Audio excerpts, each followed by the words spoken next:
പറയില്ല ഞാനൊരു UDF അനുമോദിയാ. പക്ഷെ എന്നാൽ UDFന്റെ ഒരു ആള് വിജയിച്ചില്ലെങ്കിൽ മറ്റേ എന്താ വിജയിച്ചില്ലെങ്കിൽ ഞാൻ 1 ലക്ഷം രൂപ തരും. രമേശ് പിഷാരടി പാലക്കാട് വിജയിക്കും. അത് ഞങ്ങൾക്കറിയാം. പുതിയ പരിപാടികൾ എന്തൊക്കെയാണ്? പുതിയ പരിപാടികള്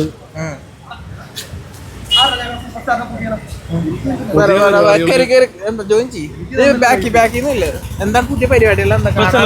തൽക്കാലം നമ്മള് നമ്മുടെ ഷോർട്ട് ഫിലിമായിട്ട് മുന്നോട്ട് പോയിക്കൊണ്ടിരിക്കുകയാണ്. നമ്മളിപ്പോ വലിയ നടന്മാരൊന്നുമല്ലോ, നമ്മളെ സൂപ്പർ സ്റ്റാറുടെ മക്കളൊന്നുമല്ലോ. അപ്പൊ അതുകൊണ്ട് തന്നെ നമുക്ക് സിനിമ ഞങ്ങള് പൈസ മുടക്കി ഞങ്ങൾ പടം പിടിക്കുന്നുണ്ട്, ഷോർട്ട് ഫിലിം പിടിക്കുന്നുണ്ട്. അതിനിപ്പോ തിയേറ്ററിലേക്ക് സിനിമയിലേക്ക് വരണമെന്നില്ല, അല്ലാണ്ട് തന്നെ സൂപ്പർ സ്റ്റാർ ആയ ആൾക്കാരാണ് ഞങ്ങൾ. അതുകൊണ്ട് സൂപ്പർ സ്റ്റാർ എന്ന് പറഞ്ഞാൽ ജനങ്ങൾക്ക് എല്ലാവർക്കും അറിയാം. സഹിച്ചേട്ടനാണെങ്കിൽ എന്നെ കാണുമ്പോഴും സെൽഫി എടുക്കേണ്ട ആൾക്കാര്, അത് ഭയങ്കര കാര്യമല്ലേ. സിനിമാക്കാര് കാണുമ്പോ അത് എന്റെ ബുദ്ധിയാ അല്ലടാ, അല്ലാണ്ട് വേറെ ബുദ്ധി നിനക്കില്ലല്ലോ. ഞാനല്ല പറഞ്ഞത്. ഞാനൊരു കാര്യം പറയാം, ഒരു മറ്റേ എന്താ പറയാ വിവാദ ക്വസ്റ്റ്യൻ പറയാം. ഇപ്പോ അഖിൽ മാലരുടെ പടവും മറ്റേ ഇന്നാളെ ജിൻഡോന്റെ പടം ഇറങ്ങി തിയേറ്ററിൽ. അതെ അതെ, രണ്ടും വിജയിച്ചു. നീ പറ. ഞാൻ പറഞ്ഞത് നാട്ടുകാർ പറയട്ടെ. നീ പറ. പടം അധികം ഓടിയില്ല, പടം പോയി. അപ്പോ ഞാനൊരു മറ്റേ ബെറ്റ് വെക്കുകയാണ് എന്ന് പറഞ്ഞാൽ, ഞങ്ങൾ രണ്ടുപേരെയും വെച്ച് അല്ലെങ്കിൽ പുതുമുഖങ്ങളെ വെച്ച് ഒരു പടം, അറിയപ്പെടാത്ത ആൾക്കാരെ വെച്ചൊരു പടം തിയേറ്ററിലേക്ക് കൊണ്ടുവന്ന ഓടിയില്ലെങ്കിൽ മുടക്കിയ പൈസ തിരിച്ചു വരും. പ്രൊഡ്യൂസർമാർക്ക് ധൈര്യം ഉണ്ടെങ്കിൽ ചെയ്യാം. ശരിക്കും പറഞ്ഞാൽ ഈ തമിഴ് പടത്തില് വിജയ്, രജനീകാന്ത് ഒക്കെ ചെയ്യണതാണ്. അതായത് അവരെ വെച്ച് പടം മുടക്കി കഴിഞ്ഞാൽ പടം വിജയിച്ചില്ലെങ്കിൽ പൈസ തിരിച്ചു കൊടുക്കും. അതേപോലത്തെ ഒരു ഉറപ്പ് ഞങ്ങൾ തന്നെയാണ്. പെരേരൊക്കെ ഇടക്കൊച്ചിൽ വീടും കാര്യങ്ങളൊക്കെ ഉണ്ട്, അത് വിറ്റിട്ടായാലും പൈസ തിരിച്ചു തരും. നിങ്ങൾ ഇവരെ വെച്ച് നായകനാക്കി പടം പിടിക്കണമെന്നാണ് എൻ്റെ ഒരു ആഗ്രഹം, അല്ലേ? അതെ, പ്രൊഡ്യൂസർമാർക്ക് നഷ്ടമില്ല. ചെയ്യണം, സാന്ദ്ര തോമസ് അങ്ങനെയുള്ള ആൾക്കാരൊക്കെ. അപ്പൊ അവർക്ക് പൈസ തിരിച്ചു കൊടുക്കും. ഇത് പുതിയ എന്താ പറയാ, പുതിയതായിട്ട് പടം പിടിക്കാൻ പറ്റുന്നവർക്ക് ഒരു ആശ്വാസമാണ്. നിങ്ങൾ ഇവനെ വെച്ച് പടം പിടിച്ചിട്ട് വിജയിച്ചില്ലെങ്കിൽ ആ പൈസ തിരിച്ചു തരുന്നതായിരിക്കും.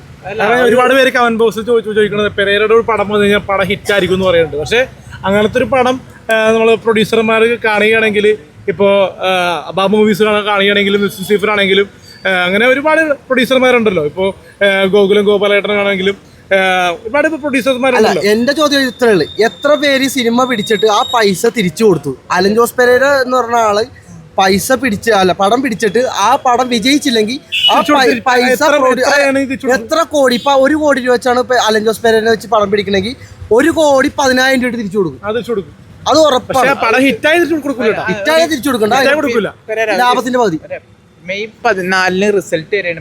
പെരേരക്ക് ഒരു പ്രവചനം നടത്താവും, എന്താവും കേരളത്തിന്റെ ഭരണം ആരിലേക്ക് ഇടുന്നു? നല്ല ഭരണം വരട്ടെ. ചക്ക പിടിക്കോടാ, ആര് വന്നാലും നല്ല ഭരണം. ചക്ക പിടിക്കാൻ സാധ്യതയുണ്ട് പല സ്ഥലത്തും. പറയാൻ പറ്റില്ല. ഒന്ന് തൃപ്പൂണിത്തുറയിൽ അഞ്ജലി നായർ ജയിക്കാൻ സാധ്യതയുണ്ട്. മറ്റേ അഖിൽമാരാര് ജയിക്കാൻ സാധ്യതയില്ല. പിന്നെ റോബിൻ രാധാകൃഷ്ണൻ ജയിക്കാൻ സാധ്യതയില്ല. അത് കറക്റ്റായിട്ട് അറിയില്ല. അത് പല സ്ഥലത്തും ചക്ക താമര വിരിയാൻ സാധ്യതയുണ്ട്. ചക്ക കുളത്തിൽ മാത്രമേ വിരിയാൻ ചാൻസ് ഉള്ളൂ എന്നാണ്. കേരളത്തിൽ വിരിയാൻ ചാൻസ് ഇല്ല. പറയാൻ പറ്റില്ല. ആൾക്കാർ മാറി വോട്ട് ചെയ്താൽ എന്ത് ചെയ്യും? വോട്ട് ചെയ്യില്ല. നല്ലൊരു എക്സാമ്പിൾ പറഞ്ഞു, വോട്ട് ചെയ്യില്ല, അതറിയാലോ. കേരളത്തിലെ ആൾക്കാർ നല്ല ഭരണം, താമര വിരിയട്ടെ, പല സ്ഥലത്തും വിരിയട്ടെ. പിണറായി പെരേര പിണറായി വിരുദ്ധനാന്നൊക്കെ കേൾക്കുന്നു. പിണറായി ഫാനാണ്. ഞാൻ കറക്റ്റായിട്ട് പറയില്ല ഞാനൊരു UDF അനുമോദിയാ. പക്ഷെ UDFന്റെ ഒരു മെയിൻ ആളാ. എല്ലാ പാർട്ടിക്ക് വേണ്ടി പ്രവർത്തിക്കുന്നുണ്ട്. നമ്മൾ എല്ലാ പാർട്ടിക്കും വേണ്ടി ഞങ്ങളിപ്പോ ഈ കഴിഞ്ഞ പ്രാവശ്യം കോൺഗ്രസിന് വേണ്ടി സപ്പോർട്ട് ചെയ്ത്, BJPക്ക് വേണ്ടി സപ്പോർട്ട് ചെയ്ത്, കമ്മ്യൂണിസ്റ്റിന് വേണ്ടി സപ്പോർട്ട് ചെയ്ത്, അല്ലെ? നമ്മൾ കാരണം ഞങ്ങൾ കലാകാരന്മാരാണ്. വിജയ സാധ്യത ഉള്ളത് പേര് പറയാം. ഞാൻ പറയുന്ന ആള് വിജയിച്ചില്ലെങ്കിൽ മറ്റേ എന്താ വിജയിച്ചില്ലെങ്കിൽ ഞാൻ 1 ലക്ഷം രൂപ തരും. രമേശ് പിഷാരടി പാലക്കാട് വിജയിക്കും. അത് ഞങ്ങൾക്കറിയാം. എന്താ അറിയാം? അതൊന്നും പറയാൻ പറ്റില്ല. വോട്ട് ചെയ്താലേ വിജയിക്കുള്ളൂ. അത് പറയാൻ പറ്റില്ല എന്നല്ല പറയുന്നത്. രമേശ് പിഷാരടി ജയിക്കുന്നു ജനങ്ങൾക്ക് ഏത് പൊട്ടനും അറിയാം. അങ്ങനെ പറയാൻ പറ്റില്ല. വോട്ട് ചെയ്തിട്ടുണ്ടെങ്കിൽ അതെന്താ ശോഭാ സുരേന്ദ്രൻ ജയിക്കൂലെന്ന് പറയാൻ പറ്റും? പുള്ളിക്കാരത്തിക്ക് അവിടെ LDF ഇപ്പൊ ഉണ്ടല്ലോ, എന്താ ഞാൻ പറയും. അതെന്താ നീ പറഞ്ഞത്? ഞാൻ പറയണേ എനിക്ക് എന്റെ ഒരു സാധ്യത അങ്ങനെ. സാധ്യതയല്ലേ? അതിന്റെ ഫോട്ടോ നീ കഴിഞ്ഞ ദിവസം മറ്റേ സുരേഷ് ഗോപി ജയിക്കില്ലെന്ന് പറഞ്ഞിരുന്നു, ജയിച്ചല്ലോ. പൊട്ടത്തരമൊക്കെ തെറ്റാ. അതെന്റെ തോന്നിയതാ ഞാൻ പറയണത്. പിന്നെ ബിഗ് ബോസ് എന്ന പ്ലാറ്റ്ഫോമിൽ നീ വരില്ല എന്ന് പറയുന്നത് അത് കുഴപ്പമില്ല, അത് പോകാണ്ടിരിക്കണത് നല്ലത്. അവിടെ പോയി കഴിഞ്ഞാൽ ഉള്ള പടങ്ങളും പൊളി. ബിഗ് ബോസിൽ എന്ന് പറഞ്ഞ പരിപാടിക്ക് ഞങ്ങൾ രണ്ടുപേരും വിളിച്ചാൽ പോകൂല. കാരണം എന്താണെന്നറിയോ?